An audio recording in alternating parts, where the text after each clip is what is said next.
Para pekerja sedang bekerja di lokasi konstruksi, tetapi detik berikutnya mereka menggali harta karun. Penasaran, mereka segera berkumpul untuk melihat apa yang terjadi. Mandor di kejauhan mengira mereka malas, jadi dia memberi mereka pelajaran, tapi mereka pura-pura tidak mengatakan apa-apa. Setelah menunggu Mandor pergi, semua orang mengirim Dawei sebagai perwakilan untuk menghubungi pedagang barang antik, dan kemudian berpikir untuk menjual lautan tersebut dengan harga yang bagus. Penjual barang antik tersebut sangat puas setelah menerima verifikasi dari Dayang, sehingga ia memintanya untuk memberikan harga. Apa yang tidak disangka Ling Dawei adalah lemak di sekitar mulutnya akan hilang dengan sia-sia.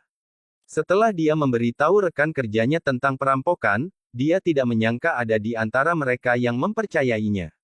Mereka mengira dia sedang berakting dan menelan lautan, lalu dia diberi pelajaran. Mereka tidak tahu bahwa harta karun telah digali di lokasi konstruksi ini beberapa hari yang lalu, dan bos lokasi konstruksi bahkan diam-diam menggunakannya untuk penilaian. Mereka mengetahui bahwa itu adalah harimau berwarna-warni yang tak ternilai harganya dari dinasti Tang, namun mereka tidak menyangka bahwa ketika mereka berhenti untuk makan, mereka menjadi sasaran pencuri di pinggir jalan. Pencuri itu menekan Jamer ketika dia sedang mengunci mobil, dan kemudian mengambil kesempatan untuk membuka pintu mobil untuk melakukan pencurian. Dia melihat sekeliling dan tidak menemukan sesuatu yang berharga, tetapi kotak halus di kursi belakang menarik perhatiannya. Adegan ini kebetulan dilihat oleh bos yang sedang makan, sehingga ia buru-buru mengejar pencuri tersebut dan lari keluar. Sang bos berjuang keras untuk mendapatkan barang antik yang tak ternilai harganya ini dan mengejarnya sejauh 5 km tanpa menyerah.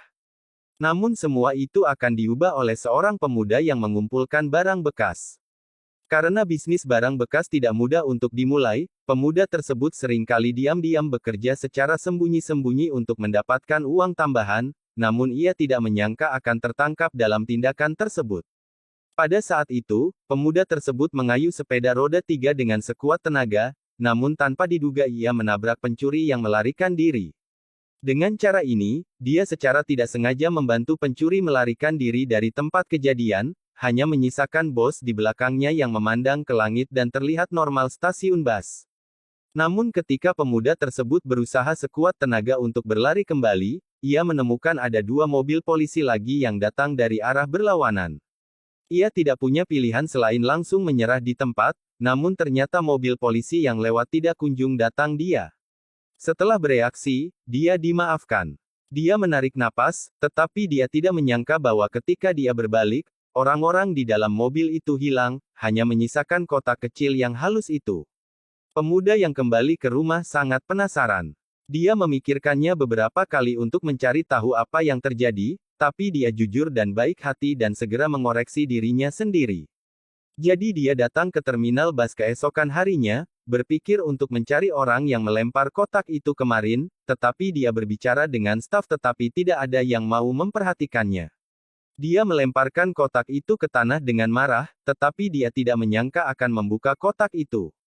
Pelangi warna-warni muncul di belakang anak itu. Pemuda yang terkejut itu segera pergi untuk memeriksa dan menemukan informasi tentang perusahaan real estate di dalamnya bekerja di sana, jadi dia mengikuti alamat ke perusahaan real estate tersebut, namun mereka tidak mengetahui bahwa ada 2 tamu tak diundang yang datang ke kantor pemilik real estate tersebut dulunya merupakan rumah tua di atas tanah ini.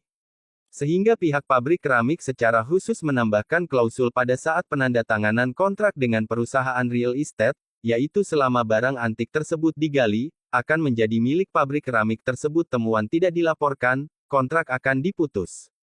Namun kali ini mereka mendengar kabar tersebut dan mengirimkan 2 ahli barang antik. Hal ini langsung akan menakuti pemilik real estate hingga mati hancur, jadi dia berpura-pura tidak tahu apa-apa dan menanganinya. Tanpa diduga, pemuda itu langsung masuk dengan pelangi warna-warni di pelukannya. Saat ini, ahli barang antik itu melihat sesuatu yang mencurigakan. Lihatlah teko di tangannya. Setelah mendengar ini, pemuda itu membuka kotak itu tanpa ragu-ragu. Ketika mereka berdua melihat teko itu, mereka tercengang dan berpura-pura tenang dan mengajukan permintaan saat ini, sepertinya mereka berdua belum mengetahui tentang teko tersebut. Pemuda setelah pergi merasa sedikit bersalah, jadi dia membawa teko tersebut ke kota antik untuk mengujinya, namun langsung mengambil barang antik tersebut. Petugas toko sangat terkejut.